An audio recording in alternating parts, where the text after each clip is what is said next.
فأعوذ بالله من الشيطان الرجيم. بسم الله الرحمن الرحيم.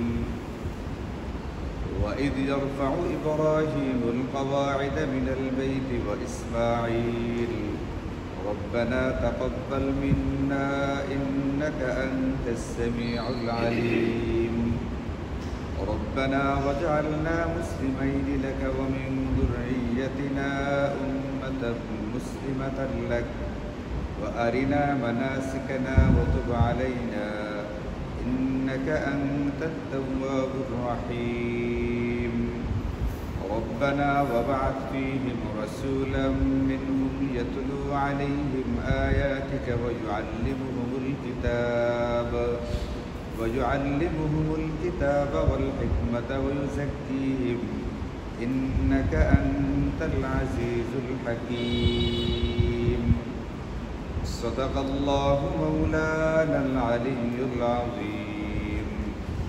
سبحانك لا علم لنا إلا ما علمتنا إنك أنت العليم الحكيم.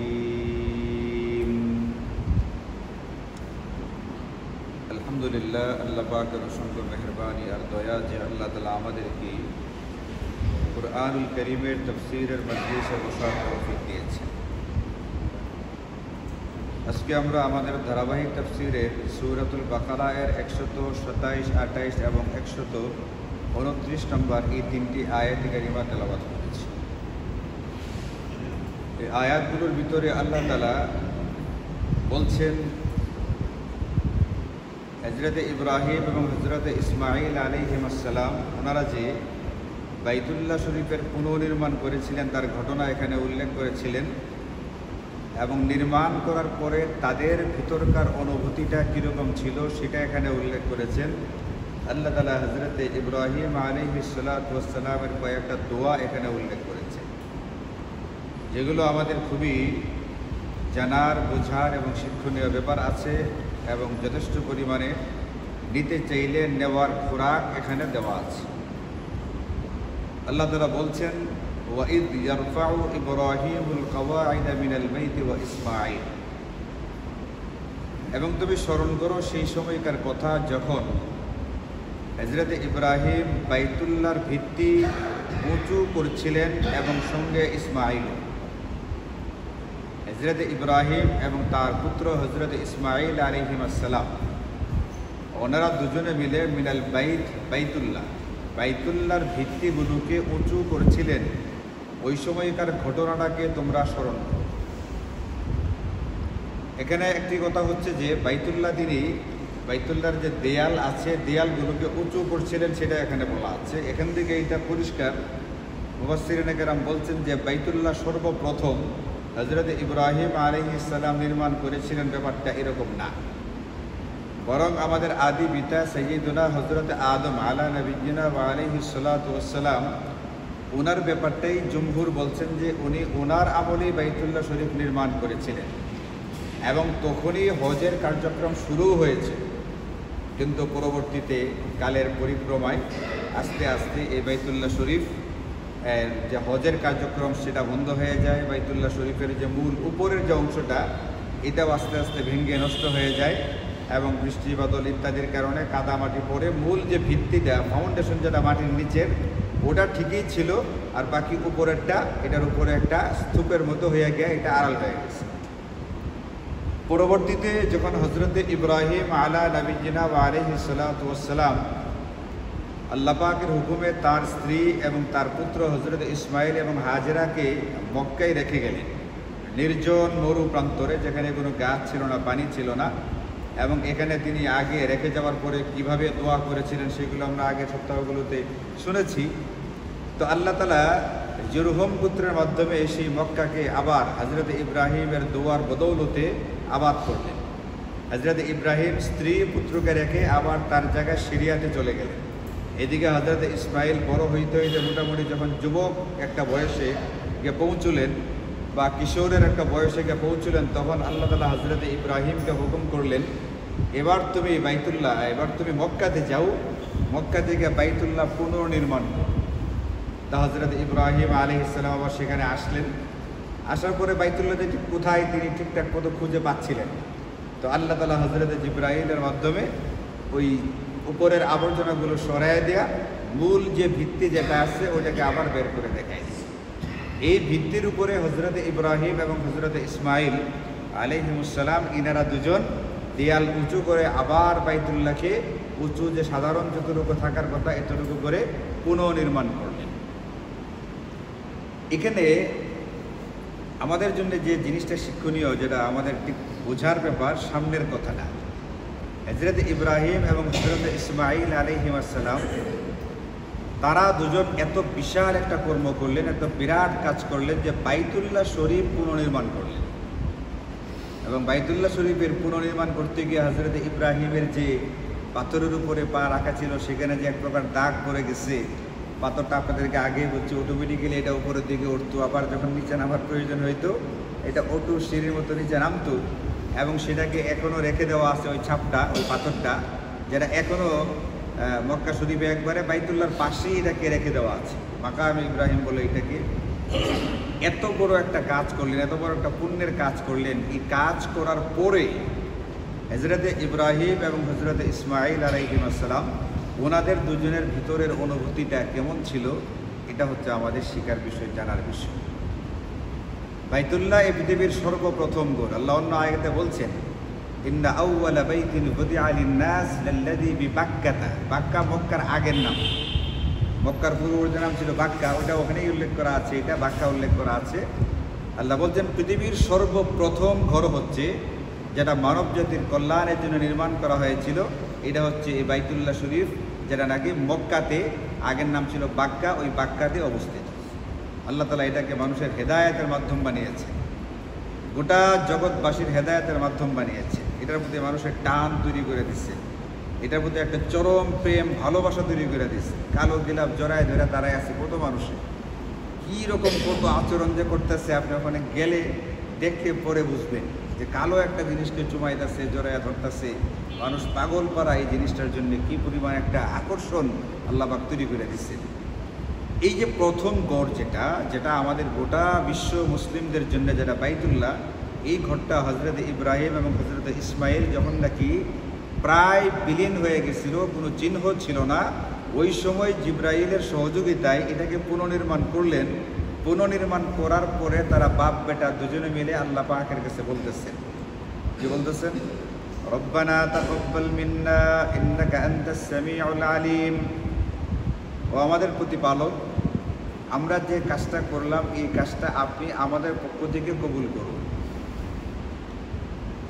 এত বিশাল একটা কর্ম করার পরে ওনারা বিনয়ের সাথে অনুনয় বিনয় করে কাতরতার সঙ্গে আল্লাহ পাকের কাছে রব্বানা ও আমাদের প্রতিপালক, আমরা এটা গত সপ্তাহে আলোচনা করেছি, হযরত ইব্রাহিম আলাইহিস সালাম এই যে রব শব্দ দিয়ে দোয়াটা করতেন, রব্বানা আমাদের রব, আমাদের পাল্লাওয়ালা প্রতিপালক, এইভাবে দোয়া করলে আল্লাহ পাকের আকর্ষণ বেশি আকৃষ্ট হয় ব্যক্তির দিকে, দোয়া কবুল দোয়াকারীর দিকে।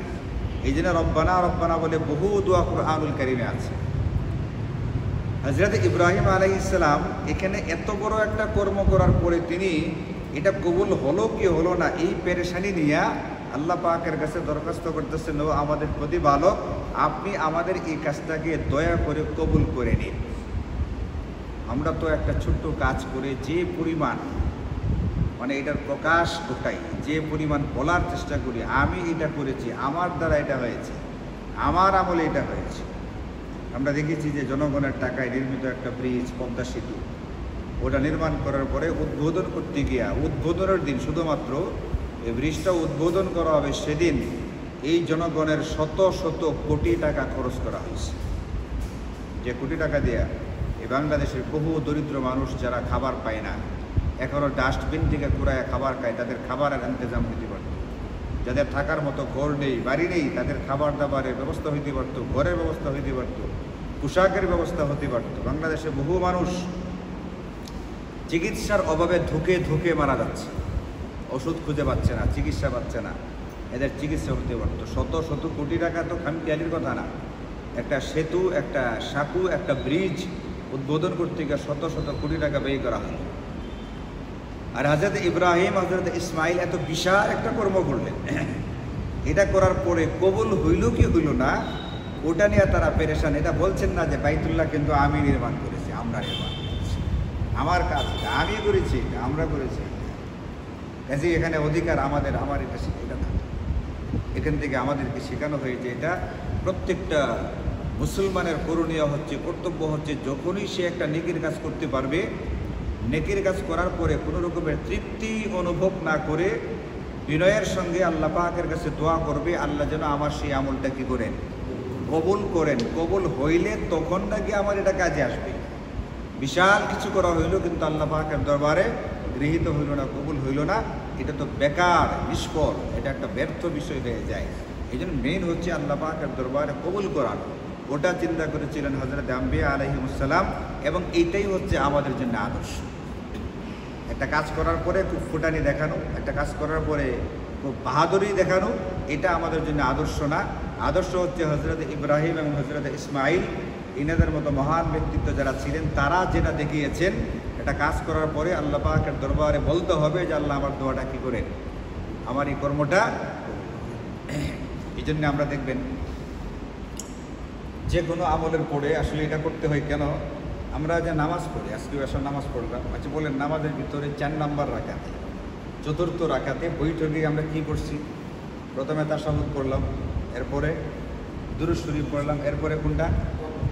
দোয়া মাসুরা, আল্লাহুম্মা ইন্নী যালামতু নাফসি অথবা রব্বানা ইগফিরলি ওয়া লিওয়ালিদাইয়া, মানে যার যেটা পারে ইস্তেগফার একটা পড়ার কথা। দোয়া মাসুরা মানে যে কোনো একটা এমন দোয়া যার ভিতরে আল্লাহ পাকের কাছে গুনাহ মাফের কথা বলা আছে। দোয়ায়ে মাসুরা কিন্তু একটা দোয়া না, দোয়ায়ে মাসুরা মানে এমন দোয়া যে দোয়াটা কোরআনে বা হাদিসে বর্ণিত আছে, এমন একটা দোয়া করতে হবে। মাসুরা মানে বর্ণিত, দোয়া মানে দোয়া। আমাদের মনে হয় দোয়ায়ে মাসুরা বলতে আমরা খালি বুঝি আল্লাহুম্মা ইন্নী যালামতু নাফসি, এটাই দোয়া মাসুরা না, এটাও একটা দোয়া মাসুরা, কারণ এটাও হাদিসে বর্ণিত আছে। এরকম হাদিসে আরও বর্ণিত দোয়া আছে, কোরআনে আরও বর্ণিত দোয়া আছে।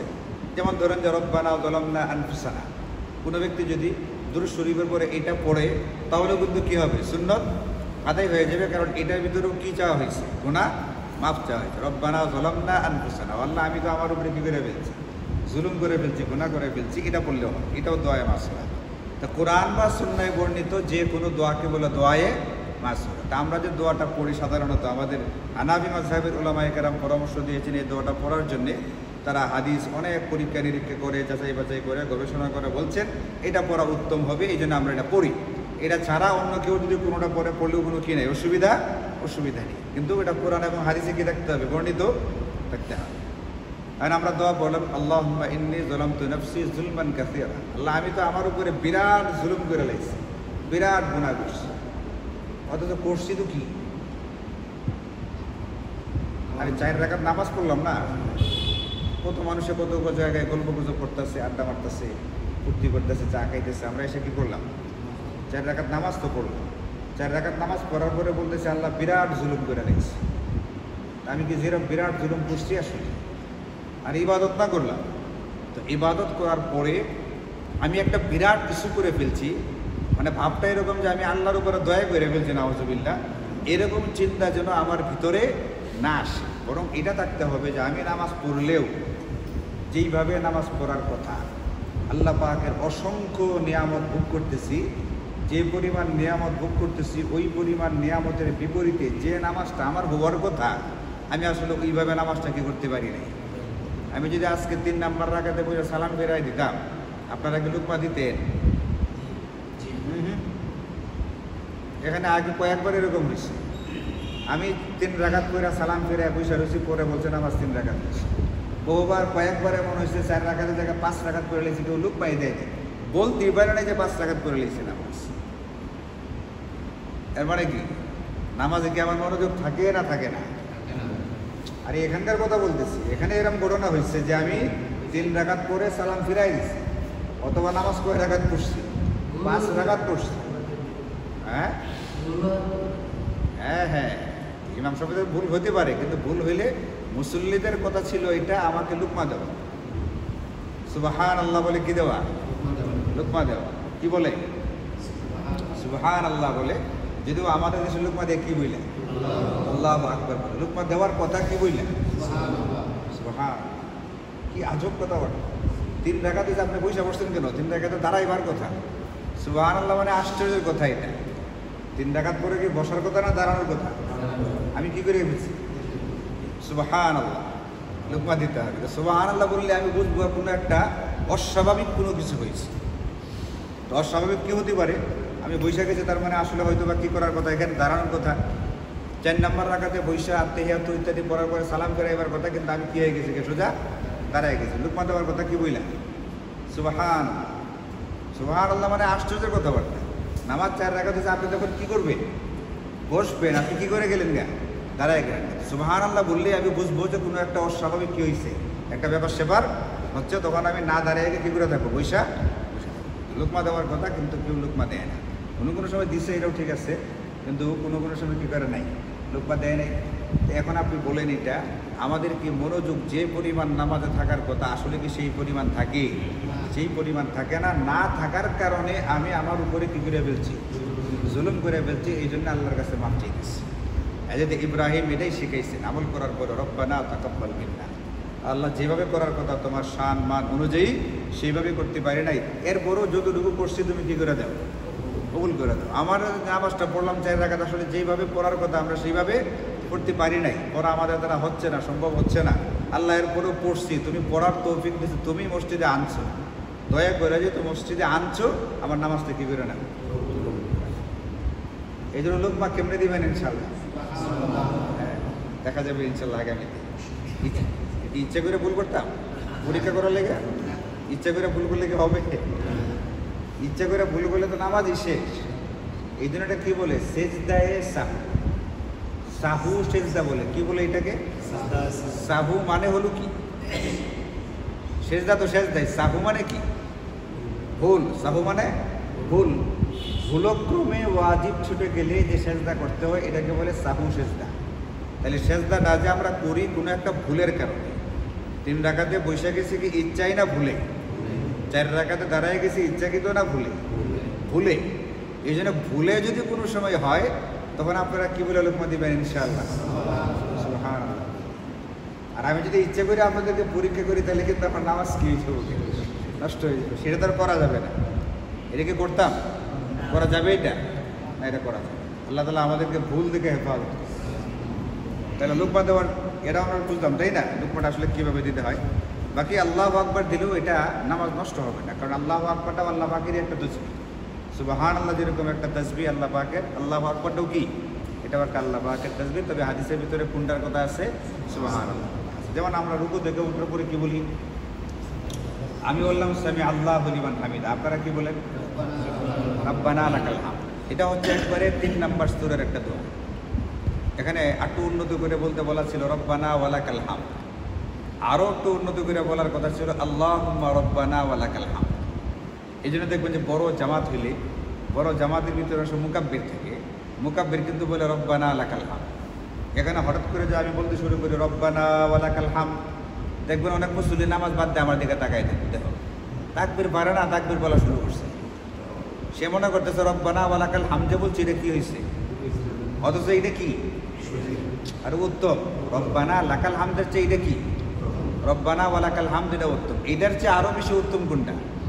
আল্লাহুম্মা রব্বানা ওয়ালাকাল হামদ। এই জন্য কোনো সময় যদি মুকাব্বির হন, তাকবীর দেওয়ার প্রয়োজন হয়, আপনি কী বলবেন? ইনশাআল্লাহ রব্বানা ওয়ালাকাল হামদ। পরে যদি দেখেন যে কেউ আপনাদেরকে চোখ বড় করে তাকায় আসছে, তো আপনি তখনই কোনো জব দেন না নামাজের ভিতরে। নামাজ শেষ করে পরে বললে কিছু বললেন, নামাজের ভিতরে বললে তো আবার নামাজ খেয়ে যাবে। আপনি যদি নামাজের ভিতরে বলেন যে এই বা তাকায় আসো কি জন্য, হুজুরে তাফসীরে বলছে এটাই ঠিক আছে, নামাজের ভিতরে বললে হবে এটা? নামাজের ভিতরে আবার বলা যাবে। এই জন্য অনেকগুলো জিনিস আমাদের জানা নেই, অনেক জিনিসই আমাদের কি নেই? জানা নেই। রব্বানা লাকাল হামদ এটা বললেও হয়ে যায়, এটা হচ্ছে সবচেয়ে নিচু স্তরের। আর একটু উত্তম হলো রব্বানা ওয়ালাকাল হামদ। তো অন্তত আমরা এটা বলি। তাকবীর না বললেও, মুকাব্বির না বললেও আমরা ব্যক্তিগতভাবে যখন নামাজ পড়ি ইমাম সাহেবের পিছনে, তখন বলি না রব্বানা লাকাল হামদ, এটা বলার কথা। আর আমি যখন বলি সামি আল্লাহু লিমান হামিদা, আপনি তখন কি বলবেন? রব্বানা লাকাল হামদ বলার কথা। আপনি ওই সময় আজকে থেকে অভ্যাস করবেন ইনশাআল্লাহ, কালকে ফজর থেকে রব্বানা লাকাল হামদ না বলে কি বলবেন? মনে মনেই বলবেন রব্বানা ওয়ালাকাল হামদ, রব্বানা ওয়ালাকাল হামদ, এটা উত্তম। এটা হচ্ছে এটা কি ইনশাআল্লাহ, ঠিক আছে না? আর নামাজে কোনো ভুল হইলে সুবহানাল্লাহ, সুবহান, দেখি ইনশাআল্লাহ কোনো সময় ভবিষ্যতে যদি আল্লাহ এটা করান, আমাদেরকে হেফাজত করুন, যদি হয়ে যায় তারপরেও দেখি এটা কি হয়। অন্তত নামাজে থাকেন আর কি, সমস্যা তো আপনারা থাকেনই না, শুধু লাস্টটা দাঁড়ায় থাকে, মন মস্তিষ্ক সব কই ঘুরতেছে, ওই মুক্তর পাড়া মানে নির্বাচনে ঘুরতেছে না, নির্বাচনে ঘোরা যাবে না, এখানে থাকতে হবে। ওয়ালাকাল রব্বানা ওয়ালাকাল হামদ। তাহলে আমাদের যে কোনো নেকির কাজ করার পরে অত্যন্ত বিনয়ের সাথে আল্লাহ পাকের কাছে কী করতে হবে? দোয়া করতে হবে, আল্লাহ আমার আমলটা আপনি কী করেন? কবুল করেন। এরপরে বলতেছেন ইন্নাকা আনতাস সামিউল আলিম, ও আল্লাহ আপনি তো সব কিছু শোনেন এবং সব কিছু জানেন। আমি যে যে দোয়াগুলো করেছি, যে কথাগুলো বলেছি, যে জিকিরগুলো করেছি, সবগুলি আপনি কী করেছেন? শুনেছেন। আলিম মানে আমি যে কাজগুলো করেছি এই সম্পর্কে আপনার কি আছে? জানা আছে। আপনি কিন্তু সব কিছুই জানেন। আপনি যদি সব কিছু শোনেন, সব কিছুই জানেন, আপনি মেহরবানি করে, দয়া করে, অনুগ্রহ করে আপনি আমার পক্ষ থেকে আমার এই আমলটা কী করেন? কবুল। এই জন্য ইনশাল্লাহ আমরা যখনই যে কোনো রকমের নেকির কাজ করব, ভিতরে অনুভূতিটা কীরকম থাকবে? একটু ভয় এবং আশা। ভয় হলো এটা কবুল না হলে অসুবিধা, আশা হলো এটা যে আল্লাহ দয়া করে কী করবেন, যেহেতু আমলটা করার তৌফিক দিয়েছেন, দয়া করে আল্লাহ কবুল। আপনি 100 বার পড়লেন আস্তাগফিরুল্লাহ, এটা তো খালি পড়লেই হবে না, কী হওয়া লাগবে? কবুল হওয়া লাগবে। এই জন্য ভয় থাকবে, আশা থাকবে, আল্লাহর জন্য এটা কী করে নেন? কবুল। এটা একটা দোয়া করছে। 2 নম্বর আরেকটা দোয়া করেছেন হযরত ইব্রাহিম আলাইহিস সালাম, রব্বানা ওয়াজআলনা মুসলিমাইনি লাকা, ও আমাদের প্রতিপালক আপনি আমাদের দুজনকে আপনার পুরাপুরি অনুগত বানিয়ে দিন। এই দোয়া কে করতেছেন? উনি আনুগত্যের পরীক্ষায় টিকছেন না। আগে আমরা আলোচনা করে আসছি না, ছেলেকে জবাই করতে বলছেন, জবাই করে ফেলছে। দূরে নির্জন মরুভূমিতে পালায় রাখি আসছে, বলছেন ওখানে কি করে আসছে? পালায় রেখে আসছে। অগ্নিকুণ্ডে নিক্ষিপ্ত হওয়া লাগছে, বলছেন হাসবুনাল্লাহু ওয়া নি'মাল ওয়াকিল, আল্লাহর কথা মানতে গিয়ে আগুনে পড়লাম, কোনো অসুবিধা নেই। তাহলে আনুগত্য আছে না? যথেষ্ট পরিমাণে, শতভাগ আনুগত্য তাদের ভিতরে ছিল। এরপরেও আল্লাহ পাকের কাছে দোয়া করতেছেন, আল্লাহ আমাদের দুজনকে আপনার অনুগত বানায় রাখেন। এই কথাটা কেন বলতে গেছে জানেন? অনুগত এই মুহূর্তে হইলে হবে না, এই আনুগত্যটা মৃত্যু পর্যন্ত টিকে থাকতে হবে। অনুগত এখন হইল, কিন্তু মৃত্যু পর্যন্ত কি হলো না? টিকলো না। এই আনুগত্যের কোনো কি নেই, মূল্য নেই। অনেক ব্যক্তি এরকম পাওয়া গেছে, নবীজির সোহবতে আসছেন, সাহাবী হয়েছেন, বিরাট সৌভাগ্যের ব্যাপার। এরকম একজনের কথা আছে, উবাইদুল্লাহ ইবনে জাহাশ, ইনি হিজরতের মতো একটা আমল করছেন। প্রথমে মুসলমান হয়েছেন, সাহাবী হয়েছেন, হিজরত করে মক্কা থেকে চলে গেছেন আবিসিনিয়াতে, বর্তমানের ইথিওপিয়াতে গেছেন। ওখানে যাওয়ার পরে এক খ্রিস্টান মেয়ের প্রেমে পইরা ওইটাকে বিয়ে করার জন্য মুরতাদ হয়ে গেছে। উনি যে সাহাবী হয়েছিলেন, এই সাহাবী হওয়ার কোনো মূল্য রয়েছে? আর মুরতাদ হওয়ার কারণে তার সমস্ত কিছুই শেষ। মানুষ যখন মুরতাদ হয়ে যায়, পিছনের সমস্ত কিছু বরবাদ হয়ে যায়। এই জন্য এই মুহূর্তে আনুগত্য আছে, এতটুকু থাকলে হবে না, মৃত্যু পর্যন্ত আনুগত্যের উপরে বহাল থাকা লাগবে। এটা একটা জরুরি বিষয়। এরকম বহু মানুষ আমাদের সমাজে আছে যে এক সময় দিনদারির উপরে ছিল, দিনের উপরে চলতো, দিনে কাজকর্ম করত, কিন্তু এখন যাদের মাধ্যমে দিন পাইছে তাদের চরম দুশ্মন মনে করে। এরকম বহু লোক আমাদের সমাজে আছে। বিশেষ করে তাবলিগ জামাতের ইখতিলাফের পরে এই তাবলিগের কাজের সঙ্গে জড়িত ছিল, তারা বয়ান করত এলেমের ফজিলত, আলেমের ফজিলত। এমন একটা বিশাল অংশ বাংলাদেশে, এই ভারত উপমহাদেশে চরম রকমের আলেম বিদ্বেষী হয়ে গেছে। আলেম বিদ্বেষী হওয়া মানে হচ্ছে নবীদের ওয়ারিসদের বিদ্বেষী হওয়া। নবীদের ওয়ারিসদের বিদ্বেষী হওয়া মানে পর্যায়ক্রমে এটা কোন দিকে নিয়ে যাবে? নবীর বিদ্বেষের দিকে নেবে, আল্লাহর বিদ্বেষের দিকে নিয়ে যাবে। তো লোকগুলো তো একসময় দিনের উপরে চলতো, মাসের পর মাস আল্লাহ পাকের রাস্তায় সফর করছে, কিন্তু এখন কি আনুগত্য আছে? এখন আনুগত্য নাই। প্রকাশ্যে বলে আমি আলেমদেরকে মানি না, আলেমদের দরকার নেই, আমরাই যথেষ্ট। আল্লাহ বলছেন আলেমের কাছে যাও, ফাসআলু আহলা যিকর, কোরআনের কথা এটা, একাধিক আয়াত। আলেমের কাছে যাও, তার কাছে জিজ্ঞেস করে চলো, আর সে বলে আমি আলেম মানি না, আলেম দরকার নেই, আমি বুঝি। তাহলে সে কি এতাআত আনুগত্যের উপরে আছে? এতাআত আনুগত্যের উপরে নাই। হযরত ইব্রাহিম, হযরত ইসমাঈল আলাইহিস সালাম, ইনারা দুইজন পরিপূর্ণ অনুগত আল্লাহ পাকের। এরপরেও কেন দোয়া করতেছেন? যেন আল্লাহ তাআলা মৃত্যু পর্যন্ত এই আনুগত্যের উপরে অটল থাকার কিন্তু তৌফিক দান করেন। প্রত্যেকটা মুসলমানের জন্য এটা জরুরি। নবীরা তো থাকবেনই মৃত্যু পর্যন্ত, আল্লাহ বাকি রাখবেন, কিন্তু আমার আপনার ভবিষ্যতে কী হবে না হবে তার কোনো কি নাই, গ্যারান্টি নিশ্চয়তা নেই। এই জন্য নবীর সাহাবী হযরত আব্দুল্লাহ ইবনে মাসউদ বলতেন, তোমরা যখন অনুসরণ করবে, আনুগত্য করবে, নবীদের যে সমস্ত সাহাবীরা ঈমান আর আমলের উপরে ইন্তেকাল করেছেন তাদের এতাআত আনুগত্য করো। ফাইন্নাল হাইয়্যা লা তু'মানু আলাইহিল ফিতনা, কারণ আমরা যারা জীবিত আছি আমরা ফিতনা থেকে মুক্ত না। যে কোনো সময় যে কোনো রকম ফিতনার সম্মুখীন হতে পারি, আমার আপনার ঈমান থাকতেও পারে, নাও। হযরত ইবনে আবি মুলাইকা একজন প্রখ্যাত তাবিঈ, তিনি বলছেন, আমি নবীর অসংখ্য সাহাবীর সাক্ষাৎ পাইছি, এদের ভিতরে 30 জন এমন সাহাবী পাইছি যারা সদা সর্বদা এই ভয় করতেন, না জানি আমি ঈমানের উপর থাকতে পারি কি না পারি, মৃত্যুর সময় না জানি আমার ঈমান কি হয়ে যায়, ছুটে। হযরত ওমর রাদিয়াল্লাহু আনহু মৃত্যু শয্যায় শায়িত, ওনাকে শত্রু পিছন দিক থেকে ছুরি দিয়ে আঘাত করছে, মারাত্মক আঘাত, একবারে ক্ষত হয়েছে, প্রচণ্ড রকমের ব্লিডিং হইতেছিল। তো এই ব্লিডিংয়ের ক্ষতিটা পোষাইবার জন্য, রক্তক্ষরণের ক্ষতিটাকে পোষাইবার জন্য তাকে দুধ পান করতে দেওয়া হয়েছে। তিনি দুধ খাইছেন, তৎক্ষণাৎ দুধ ওই ক্ষত দিয়ে বের হয়ে সাদা আর লাল একসাথে মিশে বের হয়ে গেছে, মৃত্যু শয্যায় শায়িত। ওই সময় তিনি বলতেছেন, হযরত হুযাইফা ইবনুল ইয়ামানকে ডাইকে আনো, আমার জরুরি কথা আছে। কে বলতেছেন এটা? হযরত ওমর রাদিয়াল্লাহু আনহু, যার সম্পর্কে নবীজি বলছেন, লাউ কানা বা'দি নাবিয়্যুন লাকানা ওমর, আমার পরে যদি নবী হওয়ার সুযোগ থাকতো তাহলে পরিপূর্ণ যোগ্যতা কার মধ্যে ছিল? ওমরের ভিতরে ছিল। তিনি নবী হইতেন, কিন্তু কথা হচ্ছে আমার পরে আর কেউ নবী হতে পারবে না, এটা সুযোগ নাই, এই জন্য হইতে পারতেছে না। দরজা খোলা থাকলে কে নবী হইতেন? সেই ওমর হযরত হুযাইফাকে ডাকা পাঠাইছে, দৌড়াই আসছে মৃত্যু সজ্জায়, খলিফাতুল মুসলিমিন, অর্ধেক বিশ্বের বাদশা তিনি, শুধু বাংলাদেশের না, কতটুকু? আসার পরে যার সম্পর্কে নবীজি বলছেন সে নবী হওয়ার যোগ্যতা রাখে, যার ব্যাপারে নবীজি বলছেন ওয়া ওমারু ফিল জান্নাহ, ওমর জান্নাতি, দুনিয়াতে থাকতে যাকে জান্নাতের সনদ দিয়ে গেছেন নবীজি, এবং জান্নাতের হুর গিলমান যারা পাবেন, যাদেরকে হযরত ওমর, ইনাদেরকে নবীজি নিজে দেখছেন মেরাজের রাত্রিতে, এই খবরও নবীজি ওমরকে দিচ্ছেন। ওমরের কী ধরনের সুযোগ সুবিধা জান্নাতে আছে এগুলো নবীজি দেখে ওমরকে কী করছেন? ওই ওমর হযরত হুযাইফাকে জিজ্ঞেস করে, হুযাইফা তুমি আমাকে বলো, মানে নবীজির জামানে মুনাফিক কারা ছিল ওহীর মাধ্যমে নবীজিকে জানায় দেওয়া হয়েছিল। এই মুনাফিকদের তালিকাটা ছিল হযরত হুযাইফা ইবনুল ইয়ামানের কাছে। মদিনায় কে কে মুনাফিক, কে কে খাঁটি মুসলিম, কে কে খাঁটি মুনাফিক, এই তালিকাটা কার কাছে ছিল?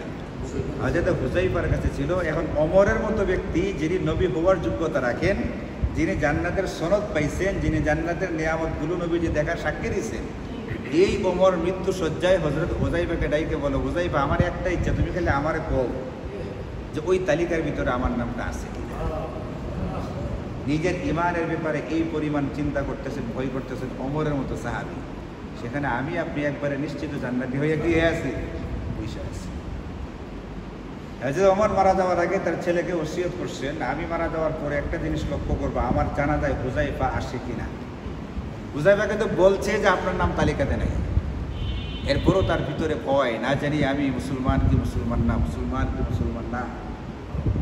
তিনি বলছেন যে লক্ষ্য করবা আমার জানাজায় হুযাইফা উপস্থিত হয় কিনা, কারণ হুযাইফা কোনো মুনাফিকের জানাজায় কি হয় না, উপস্থিত হয় না, কারণ হুযাইফা জানে কারা কারা মুনাফিক, তালিকাটা নবীজি তার কাছেই দেওয়া রাখছে। বুঝছেন কিনা জিনিসটা? এখান থেকে আল্লাহ তাআলা আমাদেরকে শিখাচ্ছেন, ইব্রাহিম আর ইসমাইলের মতো এত বড় রকমের ঈমানের অধিকারী, এত বড় কুরবানির অধিকারী ইব্রাহিম ইসমাইল আল্লাহ পাকের কাছে দোয়া করতেছে, রব্বানা ওয়াজআলনা মুসলিমাইন লাকা, ও আল্লাহ আপনি আমাদেরকে আপনার অনুগত বানায়া প্রকৃত মুসলমান বানায়া রাখেন। সেখানে আমার আপনার দ্বারা গুমরাহির কি চান্স আছে না? আছে না? আমি আপনাকে এই কথা বলতে পারি যে আমি একবারে চূড়ান্তভাবে বলতে পারি আমি এখনো হেদায়েতের উপরে আছি এবং কিয়ামত পর্যন্ত, মৃত্যু পর্যন্ত থেকে যাব, বলার কি সুযোগ আছে? বলার সুযোগ। এই জন্য আল্লাহ তাআলা দোয়া শিখিয়েছেন, রব্বানা লা তুযিগ কুলুবানা বা'দা ইয হাদাইতানা ওয়া হাব লানা মিন লাদুনকা রাহমাতান ইন্নাকা আনতাল ওয়াহ্হাব।